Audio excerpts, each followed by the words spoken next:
filem sci-fi daripada Indonesia yang dinanti ramai, Pelangi di Mars. Pada tahun 2100, dunia hampir kehilangan harapan. Pelangi, anak Indonesia pertama yang lahir di Mars, memimpin robot-robot dari pelbagai penjuru dunia dalam pencarian zeolit omega, mineral langka yang diyakini sebagai satu-satunya peluang menyelamatkan masa depan bumi. Lebaran 2026, saatnya ikut bertualang bersama Pelangi di Mars. Genggam tanganku erat dan pejamkan mata.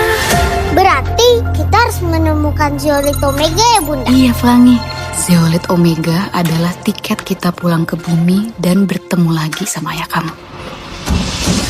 Lalu kita bawa mineral itu ke pesawat yang telah Ibu Pratiwi siapkan untuk kita Dan meluncur pulang ke bumi. Bayangkan hangatnya. Bagaimana cara kita tahu bentuk zeolit omega? Semua batu di sini kan lihat sama semua. Silakan mendekat, silakan dicek out di keranjang kuningnya. Ini kita ada zeolit omega. Hei, pikir, tidak mungkin berbohong. Rasakan vibrasi. Makanan. Aduh, manusia yang datang untuk mencicipi masakan.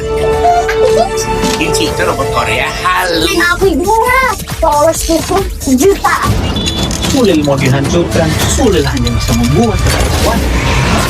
Ini adalah karya seni yang akan mengguncang dunia. You little liar, Pelangi. There is nothing there. I will destroy you and your little friends if you don't tell me where it is. Kamu bohong, Batik. Berbohong Tuan. Sekarang yang harus kamu lakukan, jangan berbicara dengan siapapun. Nggak percaya sama kamu. Aku udah tau aku manusia, Batik. Mana ada manusia yang temenan sama robot. Bumi mengalami krisis yang paling menakutkan. Tidak ada lagi sumber air bersih. Semua mata air di dunia tercemar.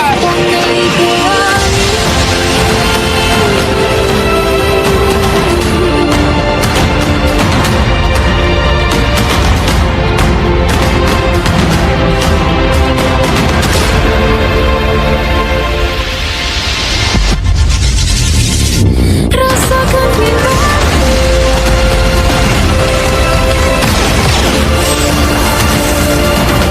Yang jadikan bumi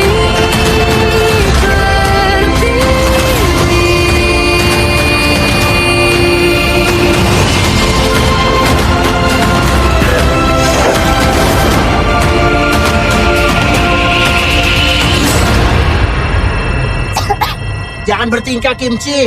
Kamu bukan manusia. Robot tidak bisa batuk. Pokoknya aku bisa ketemu ayah. Wow. Gila doh. Indonesia dah ada sci-fi doh. Kita masih ada AI nightmare macam Dugong 2 hari tu. Aku tengok dia punya CGI dengan dia punya tu kemas lah. Betul. Dia sebabkan CGI dia macam ada CGI untuk animation kan. Lepas tu ada untuk live action. So ni untuk live action aku rasa nampak kemas.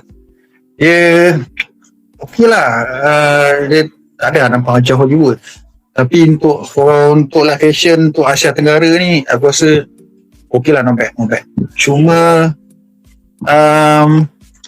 sebab dia buat kat emas kan. Lepas tu dia dekat dalam, mesti buat dalam studio, mesti bukan kat luar sebab dia dekat kamar dia, dekat emas. So aku rasa aku tak tahulah dia punya DJI dia punya suit yang emas tu pun nampak kemas macam tu Martian-nya suit kan. Tapi aku tak sure dalam cerita dia akan best, tapi kita tak tahu. Sebab takut dia cerita dia simple tau. Takut macam tu lah. Tapi kalau tengok dia trailer dia kan cakap sebab dia macam family friendly tau. So tak tahu dia jenis kita dah tahu kan pasal. Cuma di execution tu adakah apa, aku tak tahu nak cakap ada suspend ke dia just orang ke apa ke. So kita tak tahu lagi. So aku boleh rasakan tengok trailer dia. Asalnya cerita dia simple je lah kot kan. Tapi dia punya visual okay. So macam Martian tu nampak dia punya struggle, dia hidup seorang kat Mars tau. So sebab tu jangan dia punya drama tu yang buatkan cerita tu kan. Yang ni macam dia nak buat macam family tapi macam apa dia punya apa yang akan buatkan orang hook nak tengok apa benda. So kita kena tengok dulu lah baru tahu. So aku tak nak daripada trailer je kita dah praise apa semua kan. Tapi kita pun tak ada nak bagi tahu sangat sebab visually okay, nice. Sebab kita nak bandingkan live action punya visual 3D Malaysia aku rasa ni dah agak respect kan. Macam kejut kat aku, power kat kan diorang buat. Tak tahu studio mana yang buat, luar buat ke lokal diorang buat ke. So we will see lah macam mana. Tapi Duan, masa babak robot tu bercakap, kau ada perasan tak? Macam suara tu hollow, macam suara tu bukan datang daripada robot tu. Maksudnya dari segi voice acting, apa pendapat kau? Silakan Duan.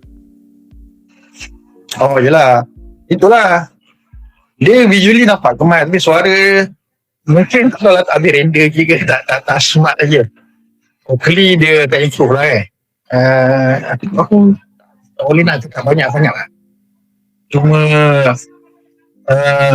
yelah, kau faham tak bila robot cakap kan, kalau terus dia ada dua benda tau.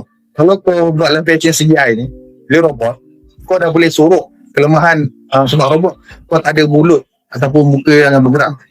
So bila kau robot kosong, dia suara je, mulut dia tak ada mulut, dia ada visual macam screen ke apa kan. So benda tu susah kau nak tally dengan suara, kau tak ada expression. So kat situ ya dia akan, dia kelemahan dia kat situ. Tapi kelebihan dia, kau boleh sorok benda tu sebab kau dah tak payah nak buat bayar mahal untuk buat manusia CGI, faham tak? Sebab kau dah buat robot. Sebab robot ni bila kau buat CGI tapi dalam live action, kau kena buat macam real tau. Padahal dia bukan real. Tapi kalau manusia kena buat CGI kan susah tu semua. Tapi semua sekarang ni zaman AI pun dah power lah. Kalau kau pakai tak payah nak susah sangat kan.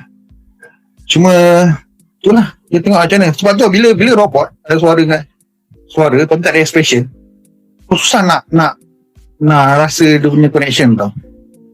Dia lain benarnya.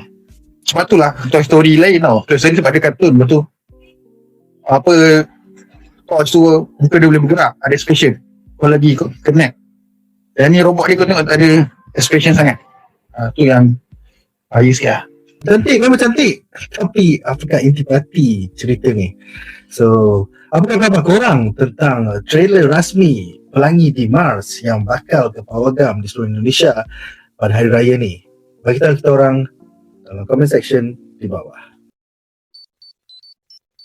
Sekiranya anda enjoy menonton video ini, jangan lupa untuk like, share dan subscribe kepada Buzzpop TV untuk lebih banyak video-video yang berkaitan dengan pop culture daripada komik, TV, filem, mainan dan juga banyak lagi. Majulah fandom untuk negara.